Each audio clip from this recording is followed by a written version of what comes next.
importance of having parents cannot be overemphasized. But some parents take supervision and control too far. How much is too far? This is Catholic Faith Forum.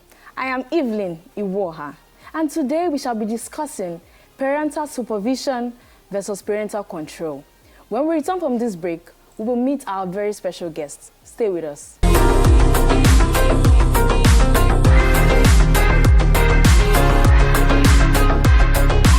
Welcome back, and this is still Catholic Faith Forum. I'm Evelyn Iwoha, and today our discussion is centered on parental supervision versus parental control. Allow me introduce to you my amazing guest, Mrs. Duko. You're very much welcome. Thank you very much. It's a pleasure to have you here. It's my pleasure too. Mrs. Anderline Duko, just like her name, is a brave, strong, and elegant woman, a proficient pharmacist, a counselor for young adults, and the Chief Executive Officer of Micure Industries Limited. She hails from Anambra State, married and blessed with 3 children. She has natural love for food and dogs. So let's get to it. Back in my days in secondary school, I remember whenever school is in session, my parents would not allow myself or my siblings watch the TV or have access to our phones. And then, most especially for my family, I was not allowed to make my hair so that I could concentrate solely on my studies. What do you think about that aspect of supervision? Because at that time, I did not appreciate it. I didn't understand why they made me go through such, because I felt that was pain, I felt that was punishment. So how do I appreciate them for doing their Christian duty? Well, we're looking at supervision by parents. First of all, we have to understand that everything any parent is doing is coming from a good place. It's coming from the place of love. That's correct. They want their children to be the best. Yes. Sometimes parents don't really get it wrong and correct all the time. Sometimes they miss it a little, but all is coming in the place of love. They want their children to excel. They want their children to be good people in the society. So in doing that, in trying to, supervise, control, set boundaries, they want the best out of their children. It's actually not to punish them. Because if you allow the children to have whatever they want, do whatever they want to do, at the end of the day, we'll have serious problem in the society, like we are having now, because most times parents are no more there like they used to be. Yeah. So it's coming from a good place, not out of hatred or wickedness or meanness, as children would perceive it. Yeah. Because on the long run, the children will come out to understand that what you're actually doing was good for them. Like my grown-up children, at a time they said, at a certain stage, they were wondering if I was actually their parent, because, you had to sometimes flog them, put your feet down on what you want them to do. Yeah. Controlling is quite different from supporting or supervising. You supervise them is very good, but if you don't put your feet down, they will not implement your supervision, and it will go wrong. At the end of the day, careless parents, that's what they will say. So that's it. Parental supervision, I know for sure, is a technique that is used to monitor the activities of children and to put their actions in check. Is there a certain level to which a child can be supervised, or would I say controlled? Parenting comes at different ages, different stages. The kind of supervision you give to a toddler is not the same with what you give to a 12-year-old or to a 15-year-old, so it's different. So at different stage, especially when they are very small, you have to really be strict. Otherwise, the children will get into harm, because parental supervision is actually, overseeing their activities, overseeing their behavior. Like it's a little child. We just wake up in the morning and is looking at you. If you don't insist that child should greet, that child grows up not knowing that there is need to greet anyone. Yes. And so, it grows with that character that you wouldn't really want in that child. So, yes, there are times when it's overdone, but there should be a balance. If there are different parenting styles. Yes. You have the authoritative one, where they make the rule, and insists that you follow. You have the one that is autocratic or authoritarian, whereby, you insist, this is what I want, you must do it. But the authoritative one, there's a kind of balance. They're able to hear you out. Yes.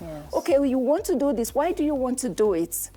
So there's a balance there. There are some that, in fact, allow the children do what they want to do. It's their world. We don't want to infringe on their rights and all that. And at the end of the day, you bring out children that, will be a problem to the society. So this question is a more personal question because I really want to know, as a mother, what has been the most interesting aspect of parenting? Well, the most interesting aspect is having them grow up with you, understanding you, doing things together, having the same value you have. Because you have to start when they are young. The Bible says, according to Proverbs 22, verse 6, it says, bring up a child in the way he should go. When he grows up, he won't depart from it. So the interesting aspect is from when they are small, you let them know these are the things, this is what this family stands for. They understand the values. They understand the good things that you want, in them. So when they grow up, naturally, they are doing those things. Like I know that my first son, had some, good challenge, in being what we wanted him to be. And of course, he quickly picked up. For the others, we didn't need to do so much. So he had to, in fact, he would tell them, you cannot try this in this family, which means he's now part of those, grooming the other ones to be what you want them to be. So Please, that's an interesting aspect. Please, Ma, hold that thought. Okay. Let's take a break. Let's know who the saint of the week is. Stay with us.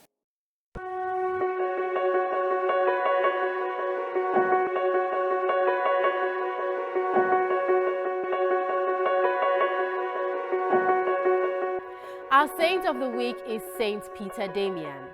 Saint Peter Damian is one of those stern figures who seem specially raised up, like Saint John the Baptist, to recall men in a lax age from the error of their ways and to bring them back into the narrow path of virtue.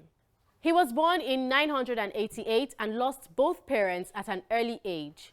His eldest brother, in whose hands he was left, treated him so cruelly. As soon as he was old enough, he was sent to tend swine.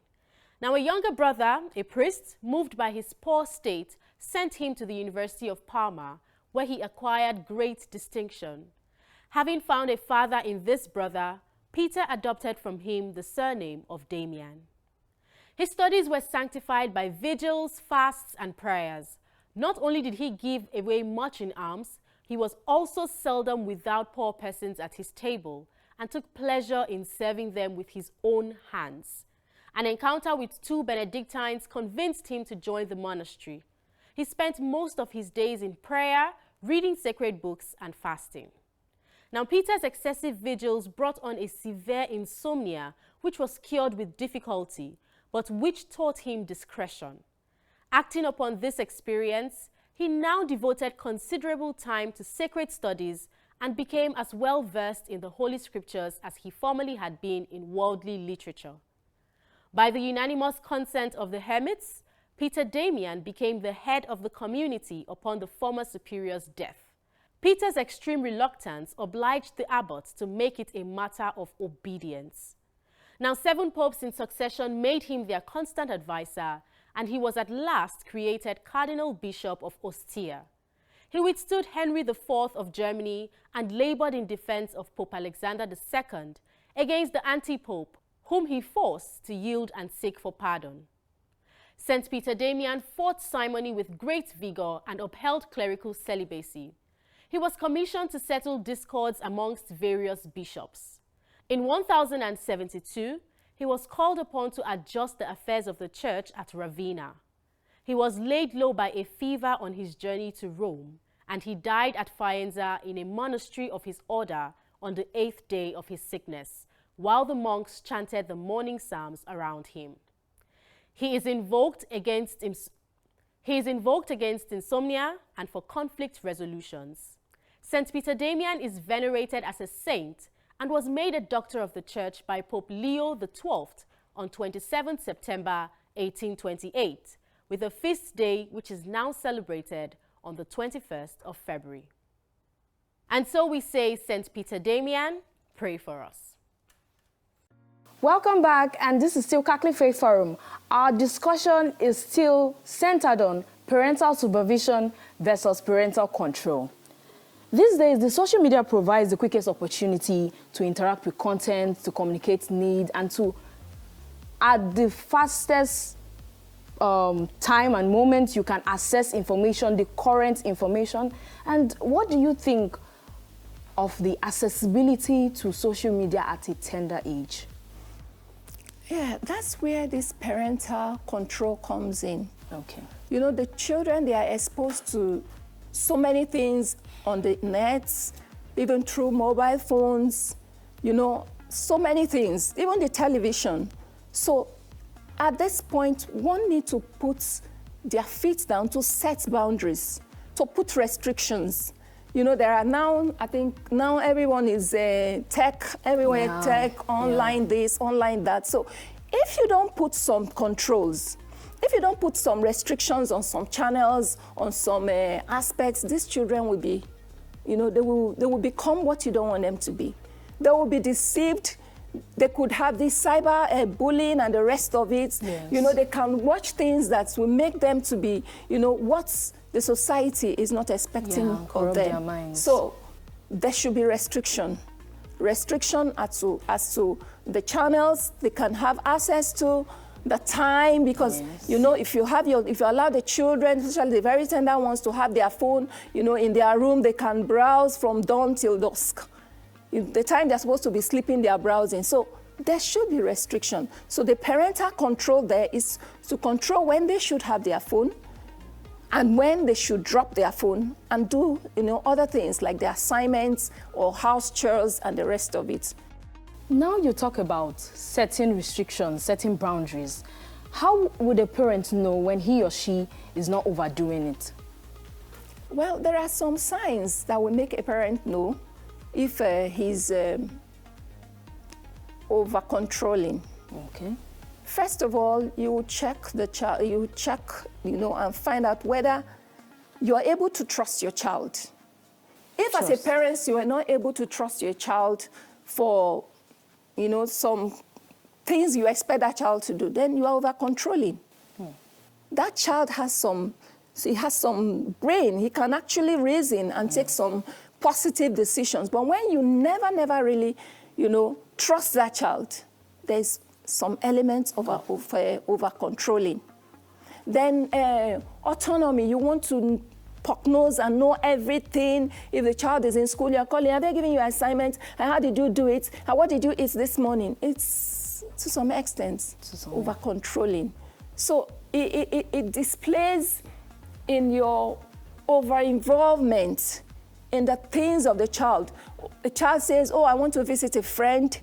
Yes, you could actually say no, but sometimes you say yes.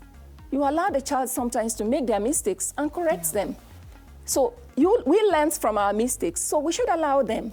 But of course, at a particular age, not when they are still very tender. Very true. Yeah. As regards parenting, what are your concerns for this generation? Well, the major concern is the unavailability of parents for the children. Honestly, using the Nigerian society, and I'm sure it's also like that in different parts of the world, the work pressure, the societal pressure, and everything is so much that everyone is busy chasing money, chasing wealth. We want to do this, we want to do that we don't look after these children. We don't have time for them. We don't have time to talk with them. Because unless we talk with these children, we don't know what is going on inside of them. Yes. You know, you get to maybe age 15 and you say, oh, I never saw this in my child. But you never discussed, you never had time. So the major challenge is parents being there for the children. Parents being able to listen to their children, because children want to talk. When they are small, they are saying, immediately you come back, they say, oh, mommy, this, and you say, no, go back, I'm tired. You have shut down that child. Yeah. The child wanted to say something, maybe something that is very important to him, but you felt is unimportant. And for that reason, that child is somehow withdrawn for some. Some other ones wouldn't mind. They'll come back tomorrow. But some, they'll be withdrawn. They can't discuss with you. They can't tell you what, is bothering them. Yeah. And by so doing, because you're not available, they say to some other people out there, who will give them the wrong information, and they begin to do those things. How do people get into drugs? How do people get into alcohol? They learned it out there. No mother will say, please, you have to start taking this drug. You have to start. No way. So they learned it out there because we're not really out there for them. So that's really a major concern. Thank you very much. Your thoughts are refreshing. Let's take a break. It's time for our Know Your Faith session. Stay with us.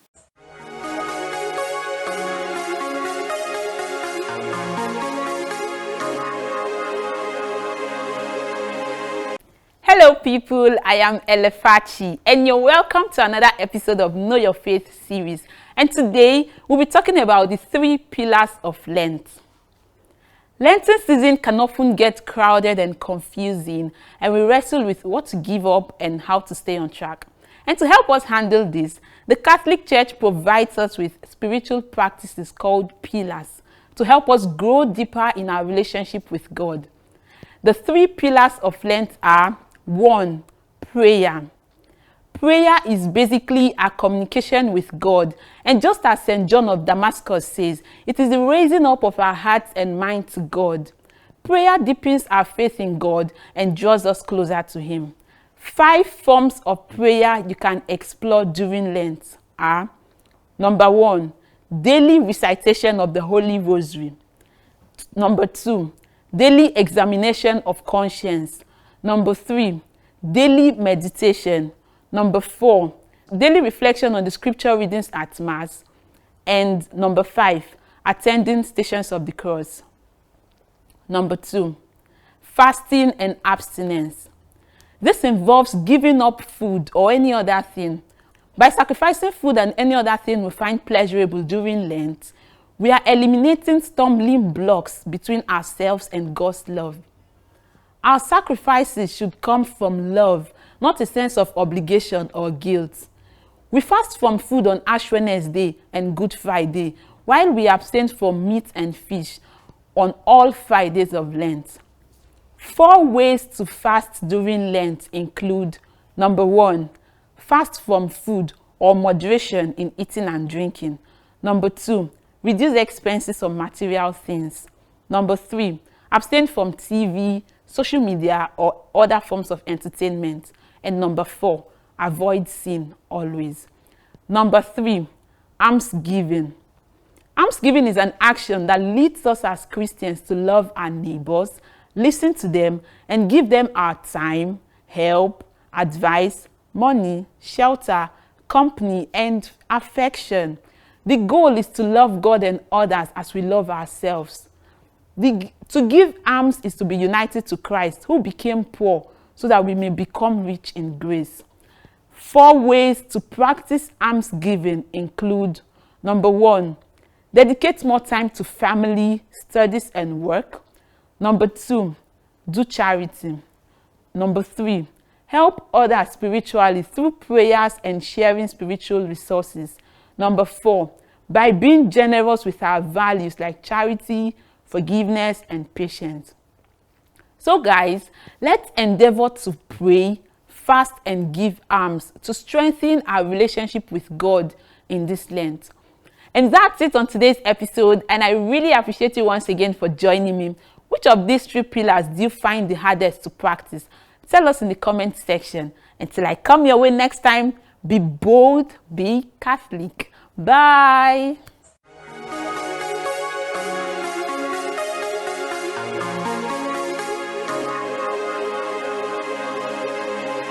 Welcome back, and we are still discussing parental supervision versus parental control. What is your perspective of parents making career decisions for their children? For me, it's a no, no, no. You don't do it. Because you might want your child to maybe work in a studio like this because you like it and all that, but that's not your child's passion. So I believe children should be allowed to make their choice. We are there to actually guide them. Sometimes they might know what they want, but they are not able to really say what career direction they should take. So in that aspect, we would direct them as per where, they will fit in. You look at what courses they are good in, what are their interest area, and so you're able to counsel, not enforcing them to do what you want them to do. There have been cases of children who parents say, oh, I want you to be a doctor. So that when my mother is sick, you'll now be able to prescribe medicine. I don't need to go to the hospital. Those children, I heard of a particular one, very pathetic. The child finished, studied the medicine, came back and said, whether dad or mom, this is your certificate. I'm going to find my life. So it's not going to give him joy because that's not his passion. So we should allow children to choose what is interesting to them. There's really no course that is not beautiful. It depends on what you make out of it. True. So that's it. As a career woman and as a mother, how did you find that balance such that your children, when you see them today, you're proud of them, you're so confident that wherever they find themselves, they represent you, they represent the whole family very well? How were you able to find that balance? Well, I must say that I was really, really lucky. Let me use the word lucky, because I found myself in the industry in the sense that we're importing at that point in time. We were bringing in finished goods, into Nigeria. That was when importation was reigning. And so with that, working as a superintendent pharmacist in an importation firm, you really don't have much to do. It's a little of regulatory work. So I had most of my time there for my children until 2006. By then, my last child was 6 years, when we actually went into manufacturing, and it was much more involving. So it gave me time to be with them, to bond with them, to study with them, and all that. So I think that gave me opportunity to, balance it early. That's beautiful. What would be your advice to parents of today and intending parents? Okay, for parents, parenting is a big task. It's actually a very big task. So for parents, first of all, you need to appreciate yourself for who you are as a parent. Appreciate what you're able to give and be ready to learn. Because if you sit back as a parent and you feel you know it all, you might be getting it wrong. So you must be able to keep learning as a parent, so that you are able to give the best to your children. And then for those who are coming up, we know what we learned from our own parents, and we want to pass the same thing over to our own children. If we stop at us, that means we are actually preparing danger for future generations. So those things that our parents did that we were very upset with, but as we got older, we got to know that those things were really for our good. We should be able to pass it on to our own children, and then be able to find a balance between work and the home. The home front is very key. If you have a good home, the other aspects will take shape. But when the home is really, really not okay, the children are giving issues and all that, you really won't be a very happy parent. So to avoid that, give the home front some time. Give the children time. Listen to them. Most importantly, listen to the children. Hear them out. Some children are being abused, but who do they say that to? The parents are not there, and they can't even allow you speak. They will hush you. How can you say such? But that child is going through so many things that he can't even say to the parents. Before you know it, they are withdrawn. You see suicidal tendencies. You see them taking to drugs. You see them taking to so many vices, because there was no one to speak to who could actually tell them the way to go. So for parents, let's give our children listening ears. Lastly, is it possible to find this balance without having to regard God in that equation? Like I said before, train up a child in the way he should go. And when that child grows up, that child will not depart from it. For us parents, we're supposed to be role models. There's this saying that says that your action is so loud that I can't hear what you're saying. So it will be a mockery if as parents we are telling them, you don't do this, you don't do this, you don't lie, but we are lying. You know, we don't cheat, and we are cheating. They are watching us. We are their role models. So the best way to teach children is to play out that script that you are reading to them. Let them watch you, and it's so easy for them to follow. So the God factor is very important there. You study with them, you pray with them, they see you pray, and at the end of the day, those things you prayed for, they are happening. Tomorrow they too will pray. Yeah. And when they have issue, they are calling you, oh, please, this is what I'm going through. Can you join me in prayer? And before you know it, everyone is happy. So the God factor is very key. Very key. It's very key.